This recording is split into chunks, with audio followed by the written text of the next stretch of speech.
We're now a week from a deadline for the Debt Supercommittee in Washington to come up with more than $1 trillion in budget cuts. And this morning, the top Democrat on Capitol Hill says they appear nowhere near a deal. NBC's Tracy Potts is in Washington with more. No deal, but no stalemate, aides say.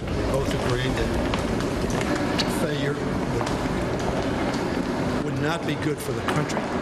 The Supercommittee has 1 week to seal a deal on $1.2 trillion in budget cuts. We're trying to look at every angle to try and get there. It's the same old story. Democrats want to bring in more revenue. That could mean tax hikes.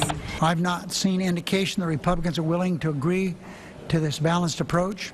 Republicans want to take an axe to Medicare, Medicaid, and cut tax rates. We put $250 billion of what is known as static revenue on the table, but only if we can bring down rates. The committee itself hasn't met for 2 weeks, but there's plenty going on behind closed doors. Republican leaders say if they come up with a deal, they'll push it through. I'm convinced that if, in fact, there is an agreement, that it can, in fact, pass. The American people need an outcome. They expect an outcome. They deserve an outcome.